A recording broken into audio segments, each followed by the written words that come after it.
She's a trailblazer and a name that commands respect in the world of investing. Devina Mehra, the woman who took India's investing game global, is now here with a book that promises to challenge everything you think you know about money. Money Myths and Mantras isn't just another investment guide. It's a masterclass in cutting through the noise, busting market myths, and arming yourself with the real rules of wealth creation. Why do even the smartest investors get it wrong? What are the biggest lies you've been told about investing? And most importantly, how do you build a winning portfolio in an unpredictable world? Devina Mehra lays it all out with hard data, deep insights, and a no-nonsense approach. Devina, thank you very much for joining us. Congratulations, the book is doing very well. Yeah, thank you, Prashant. I mean, I had never expected it would become #1 on Amazon among all books. This was like totally beyond expectations. It stays there. Yeah. What gave you the inspiration, first up? A quick, brief sort of outline of, time is hard to find and you wrote a book. Yeah, I mean, it was vaguely in my head. Actually, it doesn't take me that much time to write, so time was not really, it was just deciding to do it because this entire book has been dictated on my phone. So I didn't even switch on the laptop. So once I know what to say, it doesn't take me time. But the real reason was that I always say that in our business, the input and output is money. Right. But for me, the real thrill is in the learning. Right. And this is one of the very few professions in the world where 30 years on, you can still say you're learning every day. There's never going to come a time when you know it all. Yeah, yeah. And because my parents were both professors, so it is kind of the teaching genes are there. So it seems that, once you understand something, you want to also explain it to people that this is the way. Have you looked at it this way? And that was really the journey for me to start writing articles, and then I thought of writing a book and putting it all together. Yeah. And it's written simply. I mean, a beginner can read it, but also somebody who's been in the markets. I mean, I think one can go through. Yes. They'll also find the book useful. So that's something I found unique. Yeah, it's not very it's not very complex. Right. It's a mix. Yes, I mean, of course, the insights would be there even for people who have been in the markets a long time. Yeah. But I tried to make it as simple as possible and went against the general format. So therefore, there are subheadings, there are things in boxes, just as there used to be in our research reports. There are summaries, and wherever I have made videos on it, there's a QR code to take you to the video. And I've just I've met people saying that, sometimes friends, kids saying, I don't have a background in finance, but I could understand it. So that's very heartening. That's lovely. So let's talk about a few things from the book, right? You talk about markets forgetting history. Right. What are markets forgetting right now? I mean, let's make it current in the current situation. Okay, so first of all, in a multiple choice, every viewer will get this right, that equity is a volatile asset class. So everyone knows in theory equity is a volatile asset class, but when you're living through the volatility, it seems like the end of the world. Correct. Always. So that is one thing which you forget history. I mean, you look at the last 18, 19 years, almost every year we've had a 10%, at least a double-digit correction, barring, I think, 3 or 4 years. And one of those exceptions years was 2023. So after 2 years, you have seen index correction, which is over 10%. So it's not the end of the world. It is not something which is unexpected. So those are the things you forget. You forget how volatile the small cap segment can be, where the falls in 2008-9 were nearly 80%, and in 18-19 was almost 2/3. So those are all the things which look very good when you look at the past. Yes, I would have bought here and sold there. But when you are living through it, you forget it. You forget the fact, and this is something I keep repeating, that only about 4,500 stocks trade in the market today. Many more have been listed. So many stocks just disappear into the blue yonder. So again, when there is euphoria like there was in 2024, when every riff-raff stock is running, every micro cap is running, you forget how many of these frenzies come and go, how many of IPO frenzies have come and gone, and what happens to the IPOs later. So there are many things of history that are forgotten. And somehow you just want to believe that maybe this time is different, right? Famous last words in markets. Absolutely. So I'm going to, my questions are in no particular order, but I just wanted to, I'll pick out some stuff that I found interesting. Right. You say that there is this myth that smart money always wins. right? Tell us some examples, one or two examples where the so-called smart money got it spectacularly wrong. I mean, it depends on what you call smart money. So I'm saying, I mean, what the point I make is that don't try to replicate what a successful investor or fund manager did. Because for one, they may not be doing what you think they are doing.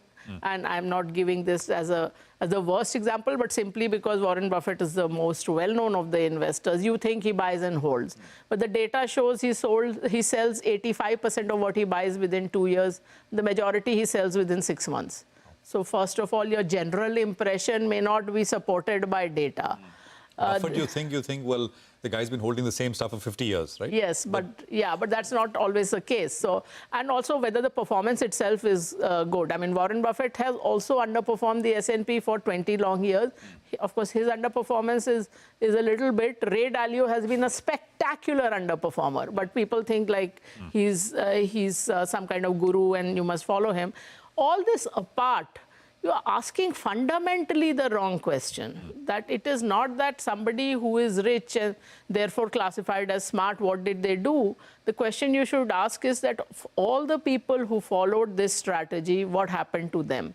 Because, for example, you can have a very high-risk strategy where most people go out of business, but the few survivors multiply their money. So after 4 or 5 cycles of this, there will be a handful left who would have made out spectacularly, but that doesn't mean that that strategy was a good strategy. I mean, Rakesh Jhunjhunwala, somebody asked him that you made your money through trading, and now you say don't trade. He said, I might be a smoker, but I might still tell my kid not to smoke. Yeah. And many of, again, you know, in hindsight, all these, somebody gets classified as smart, but, you know, you don't know in the beginning.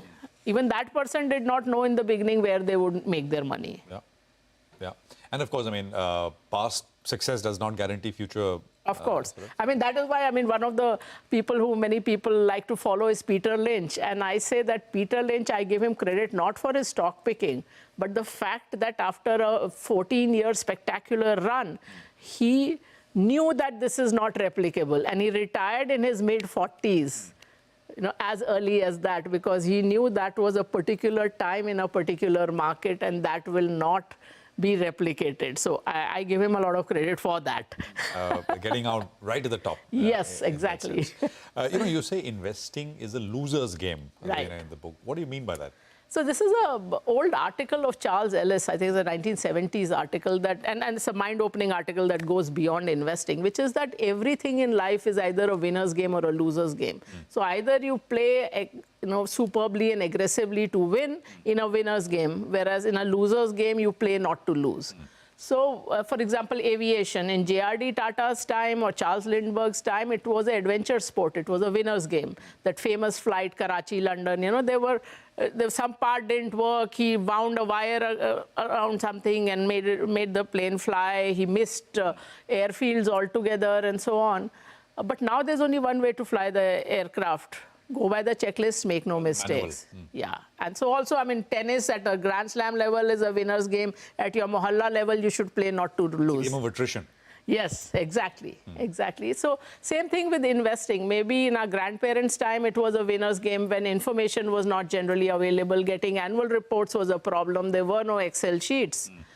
Now all the data is available. In fact, by law, a company cannot give differential information to anyone. So now you have this masses of data. You have the brightest people in the market.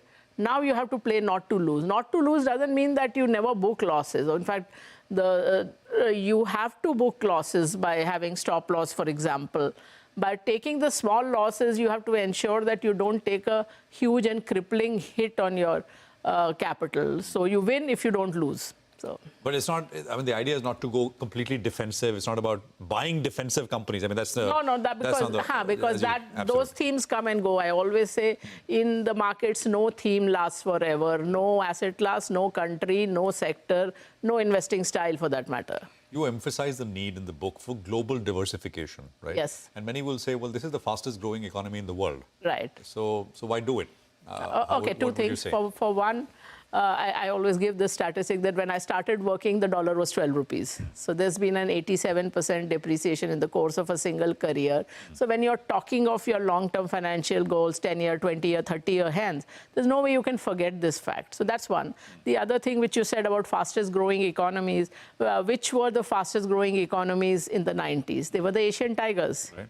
India aspired to become an Asian tiger.